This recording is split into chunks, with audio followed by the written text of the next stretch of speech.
Welcome to Skinner and Chalmers' weekly roast. Today, the pilot light went out, and so did the show, Skinner's Burnt Food Show. Good evening, Memafield, and welcome once again to Skinner and Chalmers' weekly roast. I am your host, Seymour Skinner, broadcasting live from our cozy little corner of chaos. And I am the other host, Gary Chalmers, broadcasting from the same corner of chaos, but with significantly more emotional fortitude, and a freshly brewed cup of tea that I hope remains unsullied by any airborne pet dander for the duration of this recording. A noble goal, Gary, a noble goal indeed. And tonight we are not alone in our humble studio. We are graced by the presence of two of Memfield's most dynamic and, dare I say, velocity-inclined residents. Please welcome the Azure Blur himself, Sonic the Hedgehog. Hey, everyone. Great to be here. I promise not to break the sound barrier in the living room this time. The Golems filed a formal complaint last time about disruptive sonic booms during designated dusting hours. It was a very well-argued complaint. Cogsworth cited 3 separate union bylaws. It was quite impressive. And joining him, the enigmatic and ever-brooding master of chaos control, the ultimate life form, Shadow the Hedgehog. Humph.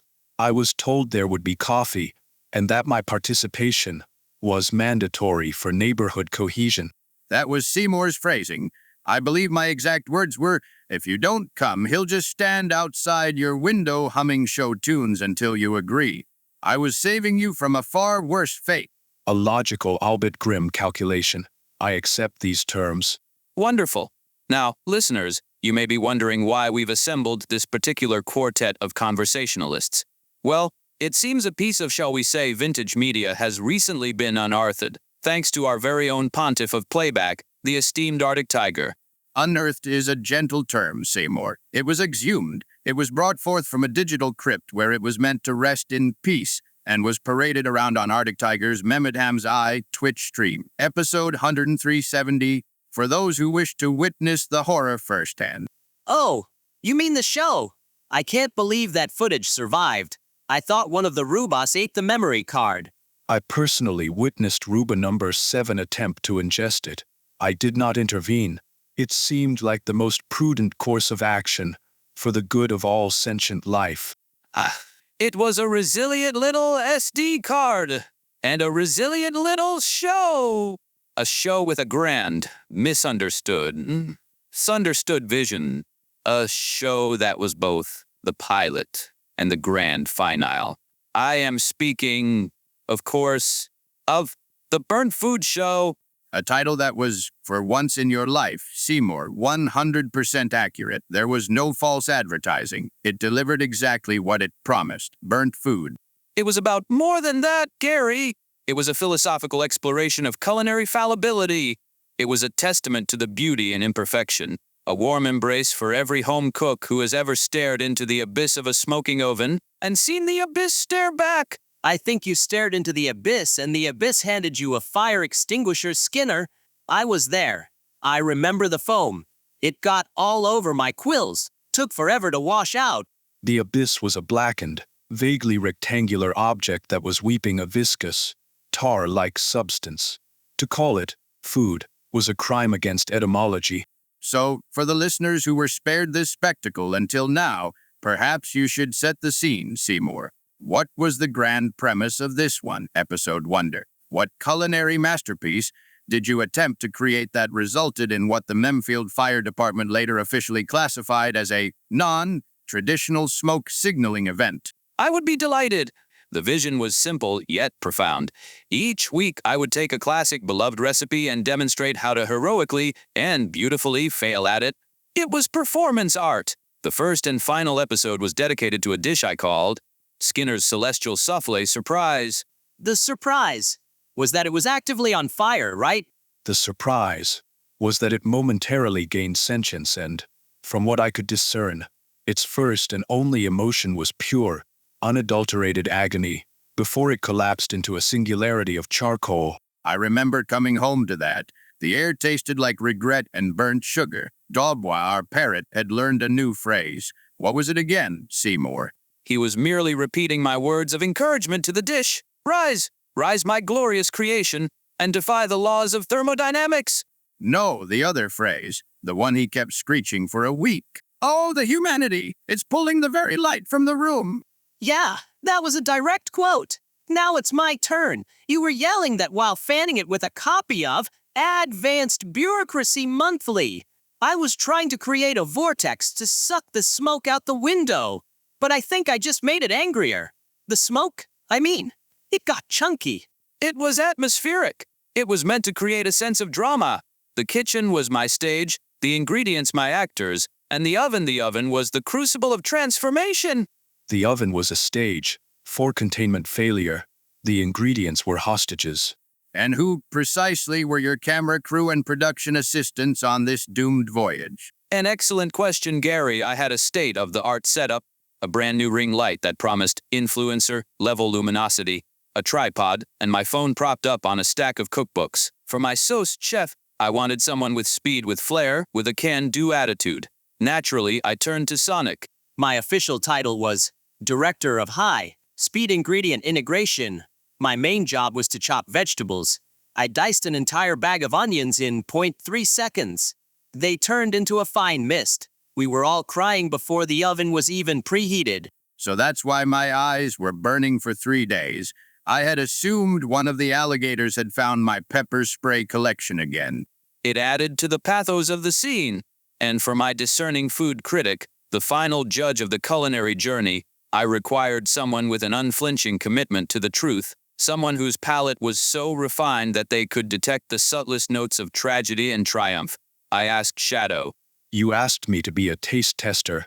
I observed the onion mist. I observed you attempting to measure flour with a protractor. I observed Sonic accidentally juicing a lemon directly into his own eye at Mach 2. I made the executive decision to recuse myself from the tasting portion of the program. My role became silent observer of impending doom. It was a better fit. A wise choice. So, the stage is set. The chef is delusional, the assistant is a blue agent of chaos, and the critic has already opted out. What was the first sign, in your opinion, Sonic, that this was not going to be a smooth production?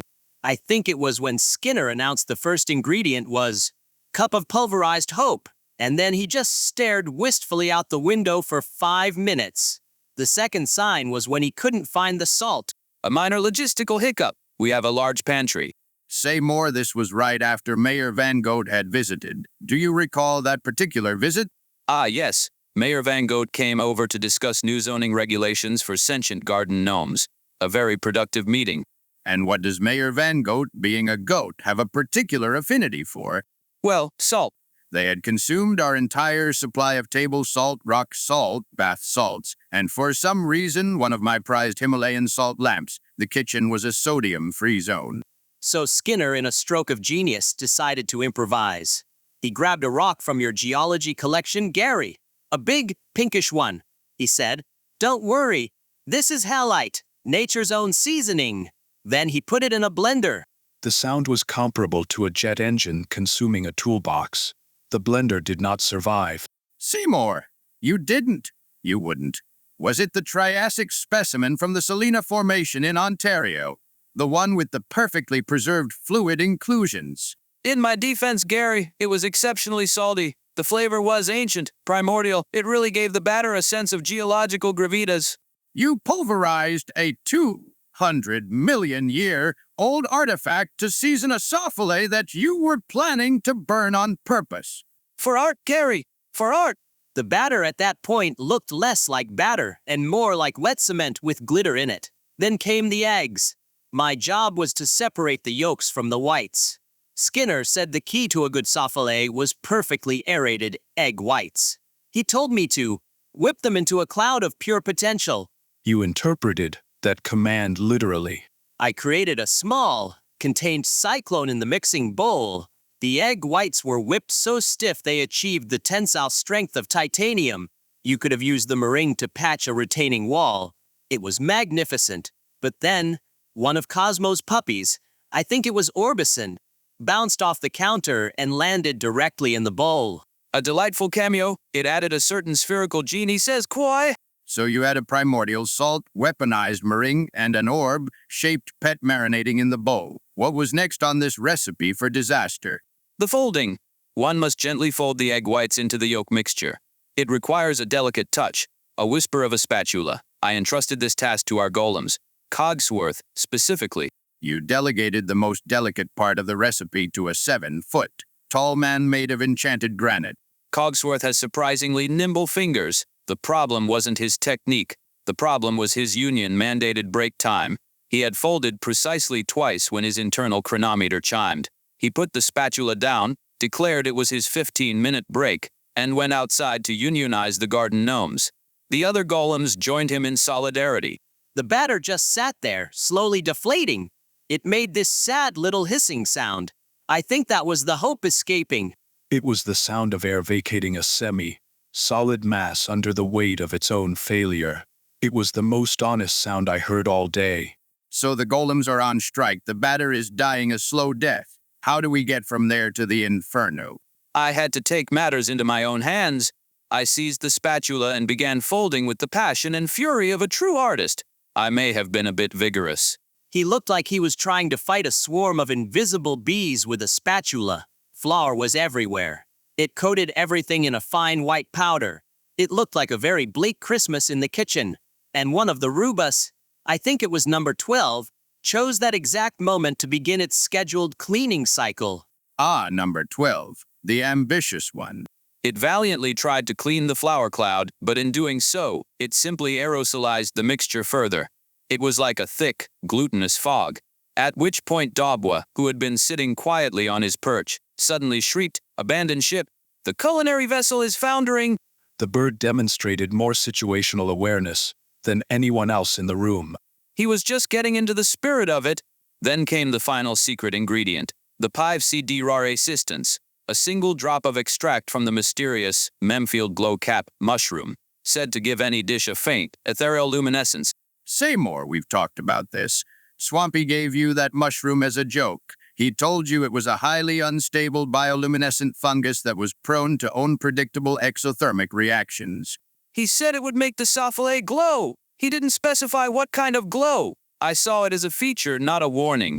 The moment the drop hit the batter, the whole bowl lit up with this sickly green light, and it started to hum. A low, ominous hum, like a refrigerator planning revenge. That was the point at which I quietly moved to stand behind the lead-lined pantry door. With the mixture humming with cosmic energy, I poured it into the soufflé dish and thrust it into the preheated oven. I turned to the camera, wiped a single, flour-caked tear from my eye, and delivered my monologue. Let me guess, it was about the metaphorical oven of life. It was. Behold, I said, as we place our hopes and dreams into the fiery crucible of existence. Will it rise to golden brown perfection, or will it collapse into a dense, sorrowful disk? The beauty, my friends, is in the not knowing. We knew. We totally knew. 10 seconds later, the humming from the oven got louder, and the oven light, which was a normal yellow, turned that same seasick green. Then it turned red. Then it started strobing like a disco. I believe the exact sequence of events was as follows: a loud crack, a flash of verdant light visible through the oven door, a sudden and complete silence, followed by the slow, deliberate trickle of a black, molten substance dripping from the oven's lower seal onto the floor. Oh, so that's what fused the linoleum to the subfloor. I had blamed Gizmo. I owe him an apology and perhaps an extra frozen chicken. It wasn't fused. It was artistically bonded. But I wasn't deterred. The show must go on. I told Sonic and Shadow that sometimes a soufflé needs a moment of quiet contemplation before its grand reveal. You said that while thick, black smoke started billowing out of the oven's every seam. It didn't smell like normal smoke. It smelled like burning batteries and despair. The smoke alarm started going off, but it was a weird, distorted version of the alarm. It sounded like it was screaming in a lower octave. A technical glitch, easily fixed. I then bravely opened the oven door to retrieve my creation. You opened the oven door, were hit by a wave of heat and smoke so dense it momentarily blotted out the sun, and you fell backward over a Roomba. The object inside the dish was no longer a soufflé. It was a pulsating mound of pure carbon. It was so black it seemed to be absorbing the light around it. The culinary black hole. I remember it fondly. It had its own gravitational pull. A salt shaker on the counter slowly slid towards it and was consumed. It had character. It had presence. I placed it on the counter for its final presentation. Of course, this is where the burnt food show pivots. It's not about the failure you intended, but about the unexpected failure you achieved. So, with the cameras rolling, I presented the smoldering lump to my critic. You slid this thing across the counter toward Shadow. It left a trail of scorched vinyl behind it. You looked him dead in the eye and said, "Voila!" Oh, for the love of, you fell back on that for your grand debut. It's a classic, it's reliable, it's an old family recipe. I looked at the smoldering crater you called steamed hams. I looked at you, and I believe my official on-camera review was no. He just said, "No," and then he turned and walked out of the kitchen. It was the most powerful food review I've ever seen. So simple, so direct, so utterly devastating. He was overcome with emotion. He couldn't find the words to express the sheer artistic audacity of it all. I found the word. The word was no. I then went outside to recalibrate my senses by staring at a perfectly normal, non-sentient, non-hostile hedge. Unfortunately, that was when you decided to walk the alligators, Chalmers. Ah, so that's how Mr. Jellybeans ended up with my azaleas in his teeth. It was a traumatic day for everyone. The show's finale was meant to be a tasting and a reflection, but with my critic having absconded and my sauce, chef actively fanning smoke out the door with a baking sheet, I had to improvise the ending. Which you did by claiming the entire house was filled with aurora borealis, and it was a regional dialect for a kitchen fire. Precisely. Then I thanked my sponsors, which included the Golem Workers Union Local 47, my mother, and the concept of entropy. And then I turned off the camera. And then the fire department showed up. Master Chief was with them, for some reason. I think he was on his way back from the grocery store and just followed the pillar of smoke. He just looked at the scene, looked at the black hole on the counter, and said, "I need a weapon." A perfectly reasonable response. So that was it. That was the entire arc of the Burnt Food Show. From misguided ambition to a literal kitchen singularity in under 30 minutes. I prefer to think of it as a shooting star of a show. Brilliant, dazzling, and gone far too soon. I sent the footage to ArticTiger for safekeeping, asking him to guard this sacred relic. I never imagined he would interpret safeguarding as broadcasting it to thousands of people for their amusement. I think his exact words on the stream were, "Chat, you are not going to believe this lost media I found. It's like a Werner Herzog film if he was directing a cooking show in a haunted house." The comments were illuminating. Oh, I saw them. Rachrox wrote, Is that Soffile moving? And Loomis of Failing just posted a string of skull emojis for 10 minutes straight. It was a huge hit. Its success is a damning indictment of modern entertainment. I think my favorite comment was from DeZenzo, our own producer, who simply wrote, "I'm going to need hazard pay to edit the audio for this podcast episode." Well, I stand by my art. It was a noble failure, and it taught me a valuable lesson. That you shouldn't cook with radioactive mushrooms. That a blender is not a rock tumbler. That your husband will sigh, clean up the mess, and order pizza because he, against all odds, loves you. All of the above. It taught me that the journey is more important than the destination, especially if the destination is a small, smoldering lump of cosmic despair. It was an experience, and I was glad to have my friends there to share it with me. Hey, any day I get to watch a Soffile defy physics is a good day in my book. Just maybe give me a heads up next time so I can bring a gas mask, an elite apron. I will not be participating in any future culinary endeavors. My services as silent observer of impending doom have been permanently retired. However, I will concede one point. It was, without a doubt, the most memorable meal I have never eaten. High praise indeed. And on that note, I think we have thoroughly roasted this particular chestnut. The legend of the Burnt Food Show has been told. May it now rest in peace, at least until ArticTiger decides to air it again next week with director's commentary. An excellent idea. I should provide him with my notes. You will do no such thing. We have hedges to replant and an alligator to apologize to. Speaking of hedges, mine are looking a little chomped on again. Just saying. We'll drop off a bottle of yip whoop wine as a peace offering. The 1992 was a good year for catastrophic vineyard events. It has notes of panic and fermented regret. seems appropriate. A perfect pairing for our memories. Well, that's all the time we have for this week, dear listeners. Thank you to our wonderful and remarkably brave guests, Sonic and Shadow. Always a pleasure. Stay fast, everyone. Peace. He means farewell. It's been an experience. Join us next week on the Weekly Roast, where our topic will hopefully involve something significantly less flammable. Perhaps we'll discuss the philosophical implications of Mary Baron von Floatsalot's latest existential monologue from the swimming pool. Until then, from our chaotic home to yours, good night, Memfield.